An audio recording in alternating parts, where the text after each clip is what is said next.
بسم الله الرحمن الرحيم الحمد لله رب العالمين يمنح الحول كل يد المضارعة تمد في صدق ترجو حوله وأصلي وأسلم على المبعوث رحمة للعالمين أفصح من نطق فأبان وتكلم فأوجز فكان للفصحاء إماما. بسم الله الرحمن الرحيم.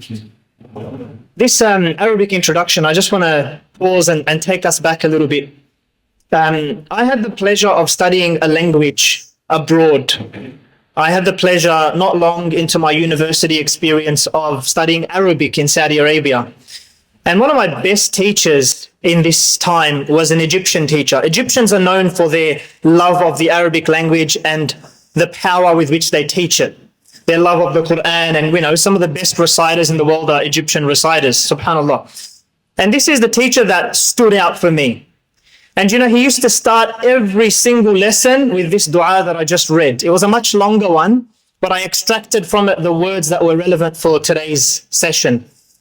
And I want to translate that for you, because when I first heard it as a student who knew nothing about Arabic and was just going there to learn Arabic for the first time, it made no sense to me, but I picked up a word or two. It was about language.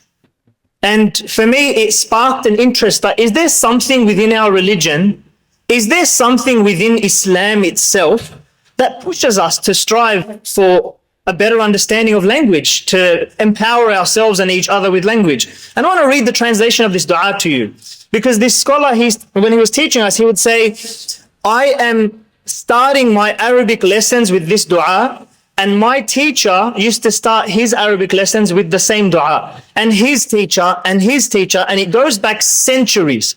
It was a beautiful supplication. And he asked us that if you ever go on to teach Arabic, I want you to start with this dua. It's a tradition. And I want to translate some of the aspects of that dua. It says, praise be to Allah, the Lord of the worlds, who grants strength to every sincerely outstretched hand,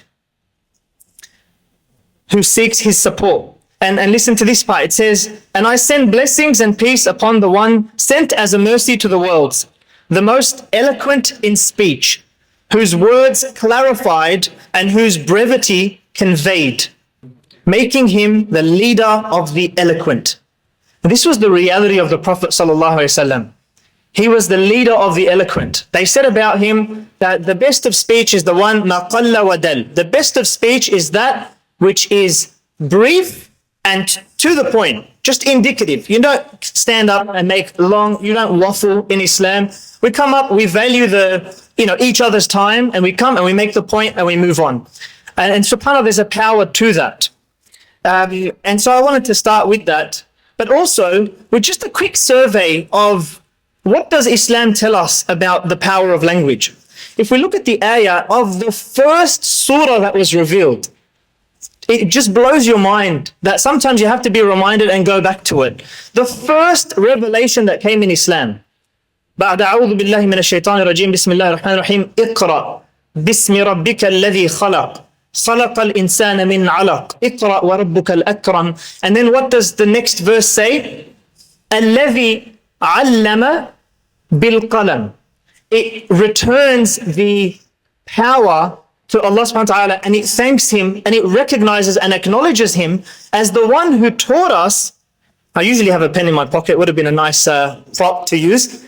He taught us, he is the one who taught us to write with the pen. He taught humanity to write with the pen. We never forget that authority and that power that we have, it comes from Allah subhanahu wa ta'ala. And this is, for young generation, this is one of the things we want to teach them growing up, that this power that you have, that you find yourself in that moment of inspiration, where does that inspiration come from? All of a sudden you're inspired. Famous authors say that all of a sudden an entire narrative just descended into my mind. Where do you think that comes from? It's from our creator, Allah subhanahu wa ta'ala. And some of the ahadith, you never hear these. I can guarantee you there'll be people in the audience who've never heard these ahadith. They're just gathering dust somewhere, but when you recognize the power of them, it blows you away. The Prophet ﷺ said, Inna min al-bayani la sihra. Verily, in eloquent speech, there is what? There's magic. Have you ever heard that hadith? In eloquent speech, there is magic. It enchants you. It does something to you. The hadith of Prophet ﷺ, which, the sister mentioned that one of the purposes of our writing is to push the world in a certain direction. The Prophet ﷺ said, قُلِ الْحَقِّ وَلَوْ كَانَ مُرًّا. Speak the truth even if it's bitter. And we know the hadith that says, when you see an evil, change it with your hand. And if you can't, change it with your tongue, which includes with the pen. So there is tremendous impulse in Islam to write. And there's so many reasons why you could write.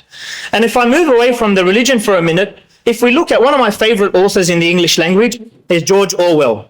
I'm sure many of you have read some tremendous work of his. Do you know why he's such an amazing author? For me, the number one reason, you have a personal connection with some authors. For me, George Orwell, he was one of those authors, he wrote Animal Farm, 1984, Shooting an Elephant. He's got so many tremendous novels, and the vast majority of schools still study George Orwell in some capacity.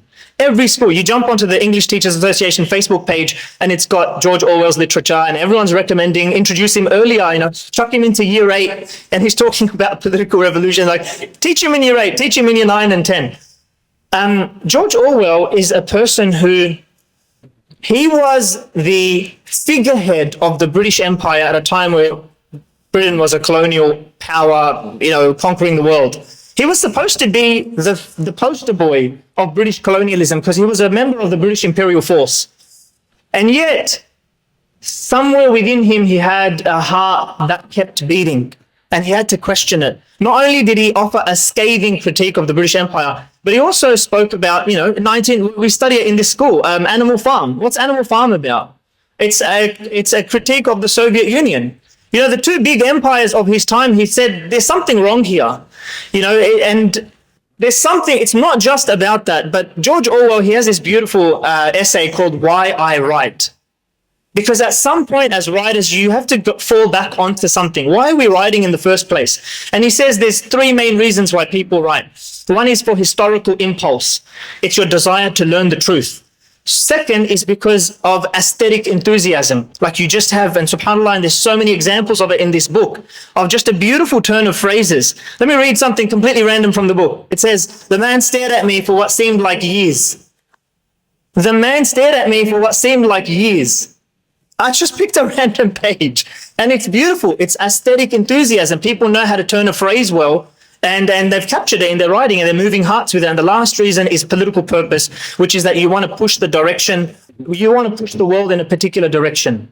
And I think this book does all 3 of them. It uncovers the truth, it has tremendous turn of phrases, and it does push the world in a better direction, which is that we need to elevate the status of our mothers to a place that they are deserving of. So I want to end on that note and thank everyone who was a part of this collective to put this together. It's an absolutely amazing initiative, and as the English department and the College of AICS, we are very proud to be a humble part of this. أقول قولي هذا أستغفر الله لي ولكم فاستغفروا إنه هو الغفور الرحيم. السلام عليكم ورحمة الله وبركاته.